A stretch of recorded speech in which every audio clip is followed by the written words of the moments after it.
where clouds drift close enough to brush against stone, there exists a city that vanished from human memory for centuries. Perched along a narrow ridge more than 2,400 meters above sea level, structures of stone emerge as if suspended in the air, plazas, terraces, and dwellings assembled from massive blocks of granite, fitted so precisely that not even a sheet of paper could slip between them. What is most astonishing is that all of this was created in a time before modern metal tools. Without machinery and without any means of transport as we know it today. This is more than a city. It is a trace of a mysterious civilization, one that once flourished and then quietly disappeared.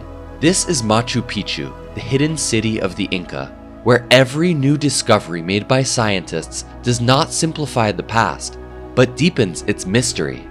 How were people of that time able to move stones weighing several tons to such heights and fit them together with near-perfect precision?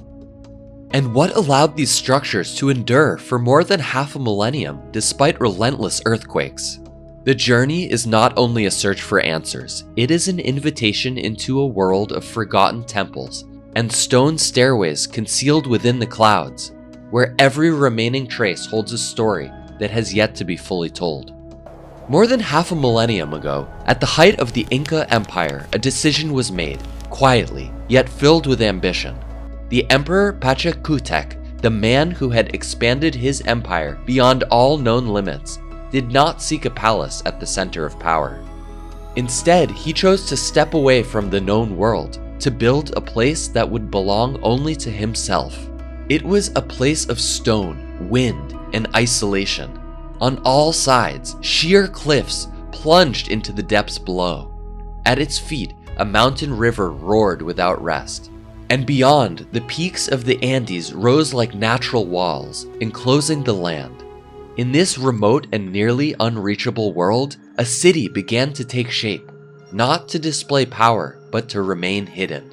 What the Inca created revealed a mastery of construction far beyond their time. Yet they left behind no blueprints, no written records of their knowledge. The greatest secret of Machu Picchu does not lie in its walls, but beneath them. To prevent the entire city from sliding down the mountain during relentless rains, they engineered a sophisticated drainage system. Layers of sand and crushed stone carefully arranged to absorb and disperse water. This invisible foundation alone accounted for nearly 2/3 of the construction effort, and because of that remarkable precision, Machu Picchu still stands today, as if time itself had never truly touched it. Through countless storms and harsh seasons, the structure has remained almost unchanged. Granite, the primary material of the city, was quarried directly from the mountaintop. Without machinery or metal tools, the Inca used simple wooden wedges, driven into cracks in the stone and soaked with water. As the wood expanded, it generated a silent force, enough to split massive blocks from the mountain itself. But separating the stone was only the beginning. How these enormous blocks were transported across such treacherous terrain remains a mystery to this day. The stones were not merely stacked. They were shaped and polished to fit together with near-perfect precision, like a vast puzzle crafted with extraordinary care. When earthquakes struck, the structures did not resist them. They moved with them, shifting gently before settling back into place as though nothing had happened. Every pathway, every doorway within the city appears deliberate. Nothing is random.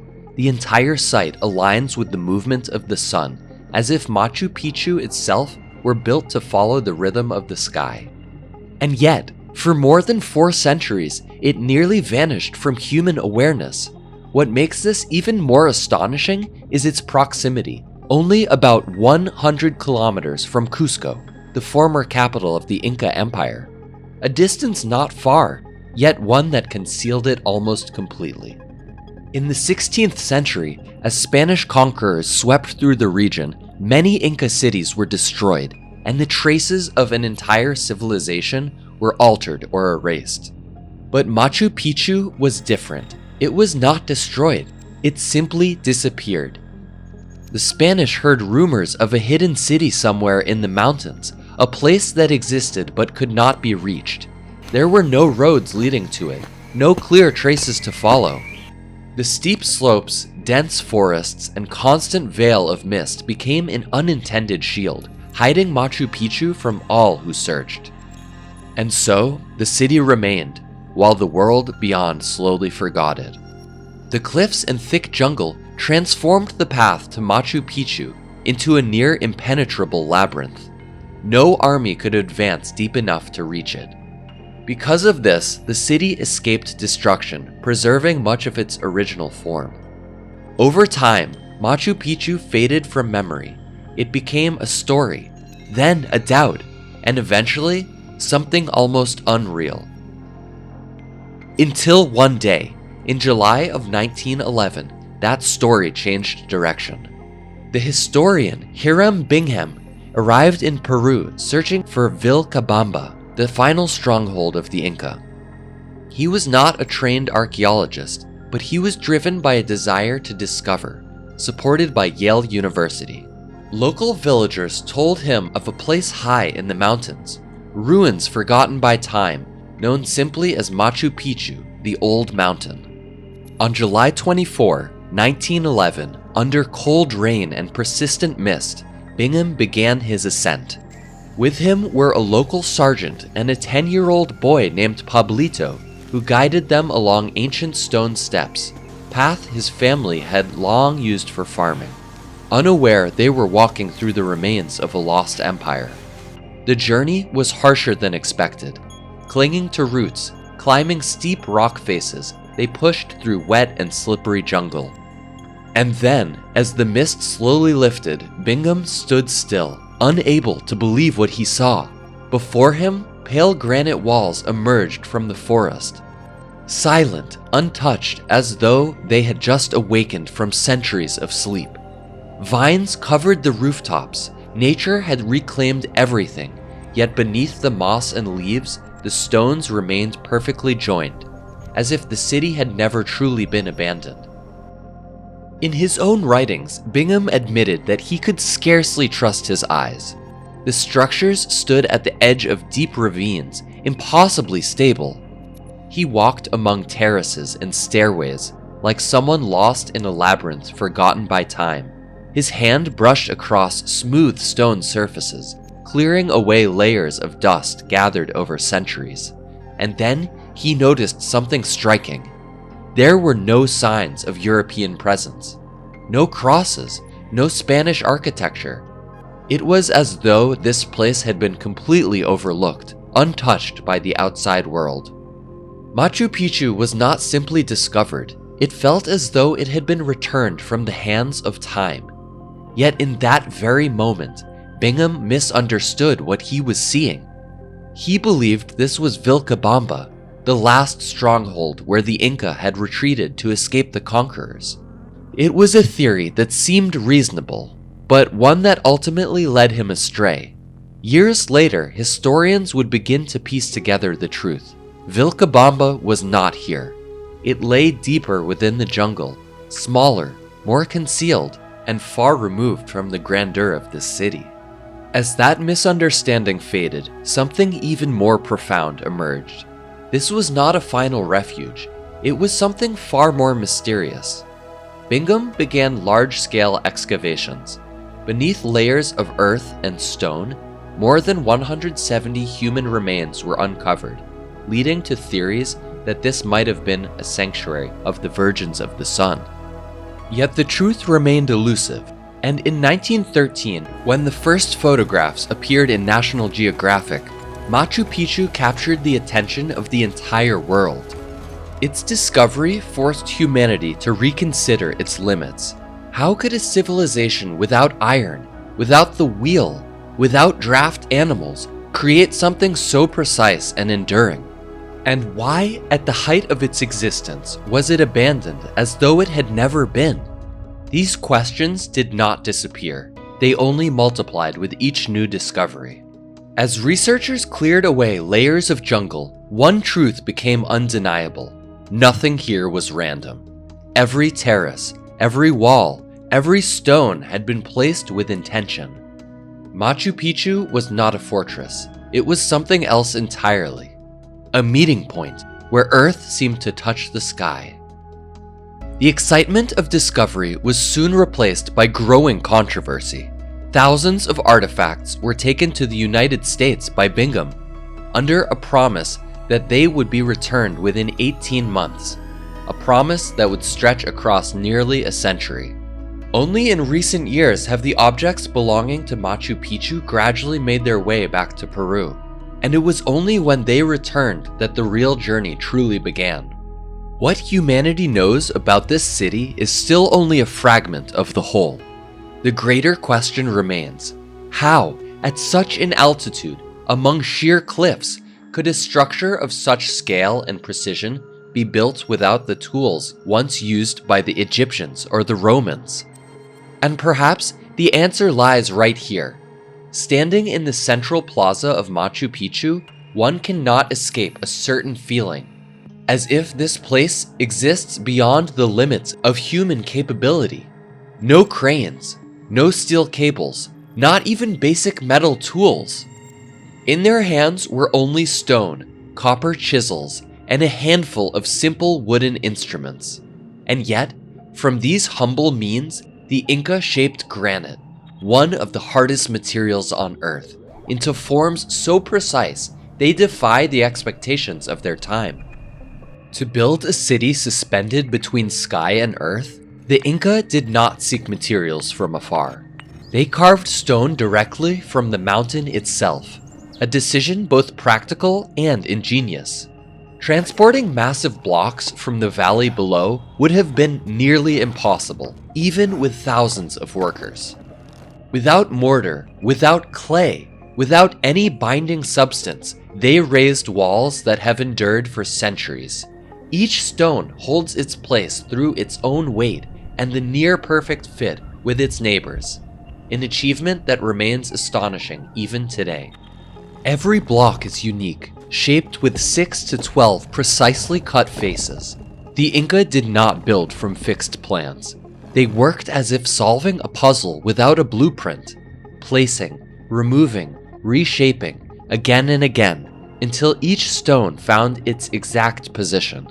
The process could be repeated dozens of times for a single block until the joints became so tight that not even a blade could pass between them. Why choose such a complex method? The answer lies in the land itself. The Andes, a region shaped by constant seismic activity. Walls built with conventional mortar would crack under strong tremors.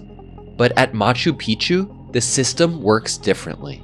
When the ground shakes, the stones do not resist. They shift, slide, even dance in place, absorbing the energy before settling back into position under their own weight. It is this silent mechanism that has allowed the city to endure. For nearly 6 centuries, earthquakes have struck this region, destroying many modern structures below. Yet high above, Machu Picchu remains, almost unchanged. Some of its stones weigh more than 20 tons. How were they lifted to such heights remains unresolved. The Inca had no wheels, or if they did, they could not have used them on such steep and rugged terrain.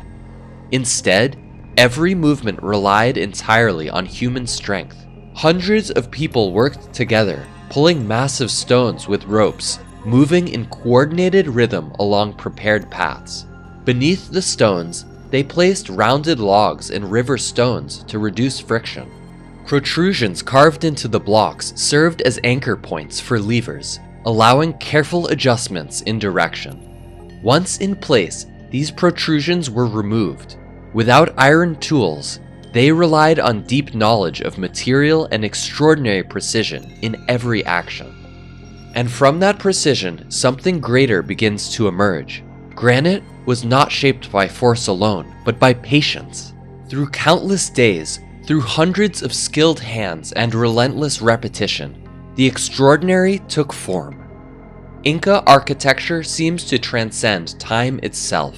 Its forms still appear strikingly modern today.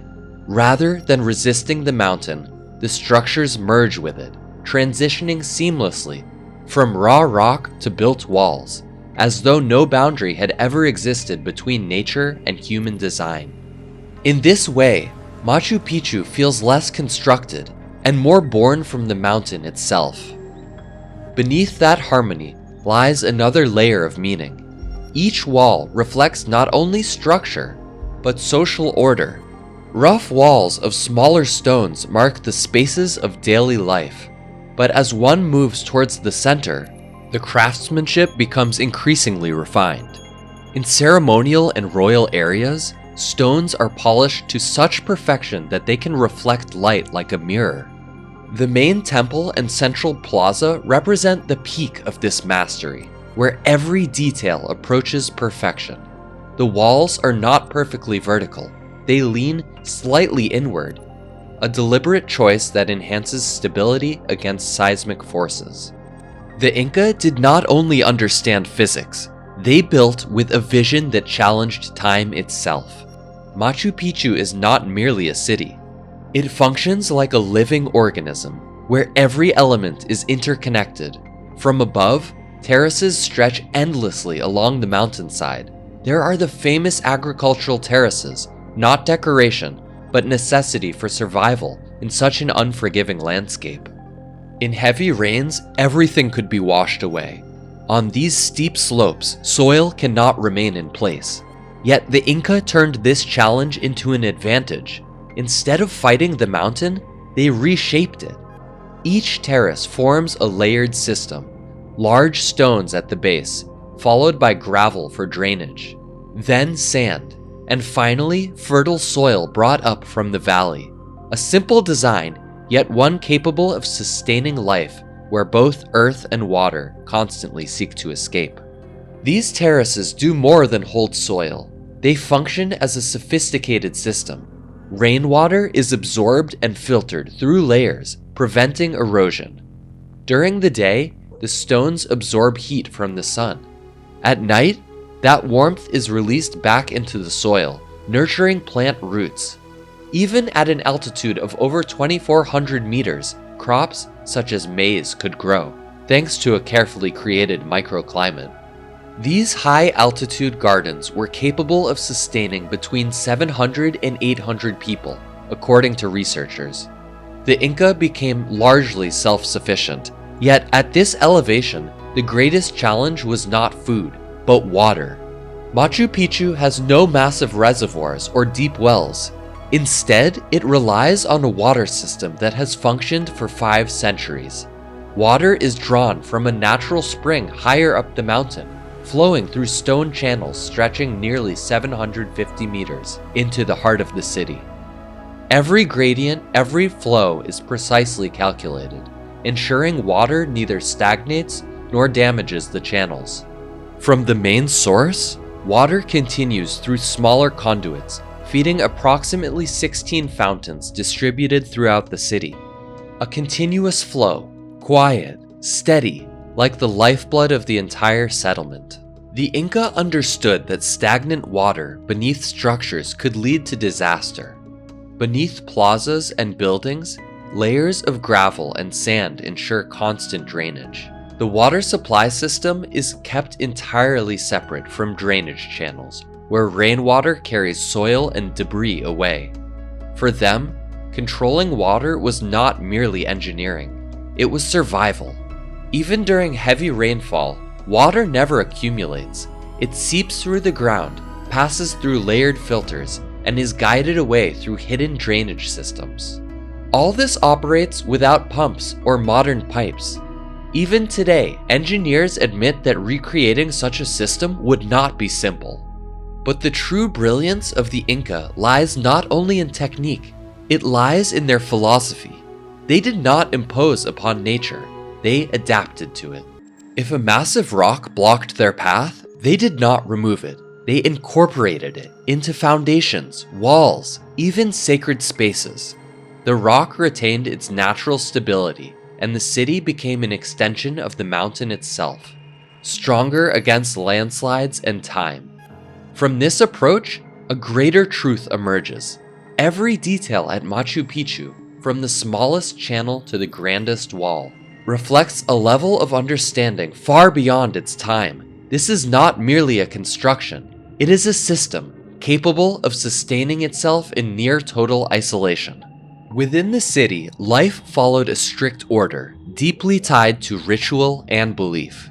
Spaces were clearly divided, one side for daily living, with simple dwellings, the other for ceremony, where the most complex and mysterious structures were found. For a long time, the true purpose of Machu Picchu remained debated. Today, many scholars believe it served as a royal retreat, particularly for Emperor Pachacutec. Removed from the political center, it was a place for rest, for receiving important guests, and for performing sacred rituals. In this isolated world, between 500 and 1,000 people once lived. Craftsmen, servants, and priests maintaining the sacred order. Everything functioned like a closed ecosystem, where nothing was excessive. A single narrow entrance controlled access, easily guarded by a small force. At the heart of the ceremonial zone stands the Temple of the Sun, the only semicircular structure in Machu Picchu. Its design does not separate from nature. Its walls embrace a natural rock formation, turning it into the center of ritual. During the winter solstice, the first rays of sunlight pass through a narrow window, illuminating the core of that stone. This precision is no coincidence. It is the result of long observation of the heavens. The Inca were not only builders, they were astronomers. For them, architecture was not just shelter, it was a way to measure time itself. Beneath the temple lies a cave, believed to be a royal tomb, a place where power, belief, and the cosmos converge. Inside, the air remains cool, surrounded by finely polished stone. Many researchers believe this space once held mummies of ancestors, an essential part of Inca ritual life. In their belief, ancestors continued to guide and protect the living. And so, Machu Picchu was never just a city. It was a place where the past never truly disappeared. Another structure gradually emerges, revealing yet another layer of Machu Picchu's mystery, the Temple of the Three Windows. Its three openings face east, welcoming the first light of each new day. According to legend, each window is linked to a place of origin, the lands from which the ancestors the Inca first emerged. Here, the stones are shaped with astonishing precision. Their surfaces are polished smooth, and the joints are so perfectly fitted that the boundaries between them nearly disappear. Just beside it lies the central plaza, a space where rituals were performed and important decisions were made. Sound behaves differently there. A single voice spoken at the center can carry to the farthest edges. Because of this, the highest authority could speak softly, yet still be heard by all, creating an atmosphere both solemn and sacred. Surrounding the plaza were the residences of the elite, priests and nobles who devoted their lives to the worship of the sun. At the heart of Machu Picchu stands Intihuatana, a mysterious carved stone set upon a hilltop, known as the hitching post of the sun. According to priestly belief, during the winter solstice, rituals performed here could bind the sun in place, ensuring it would continue its journey across the sky.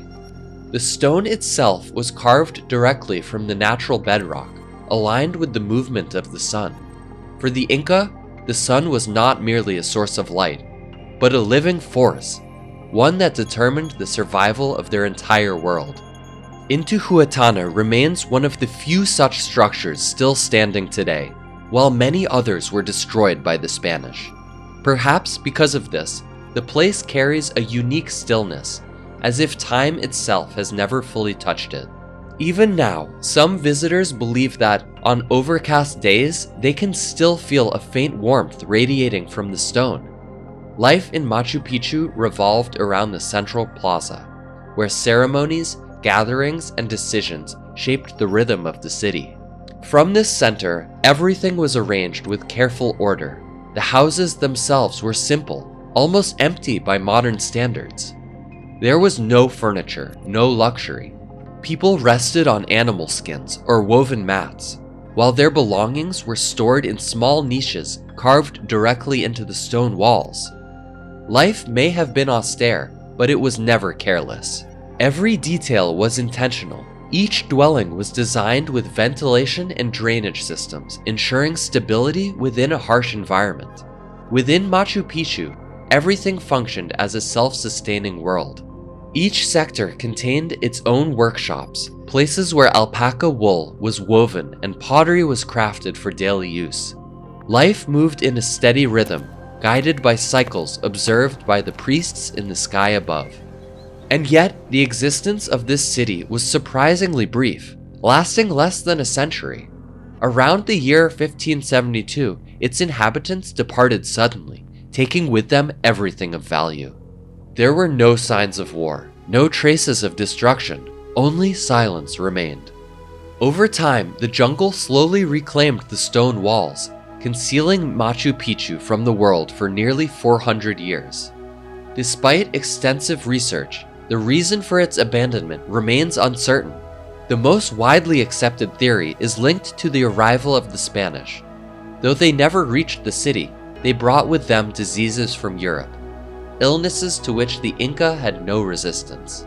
Smallpox in particular is believed to have played a decisive role, rapidly reducing the population and forcing the city to be left behind.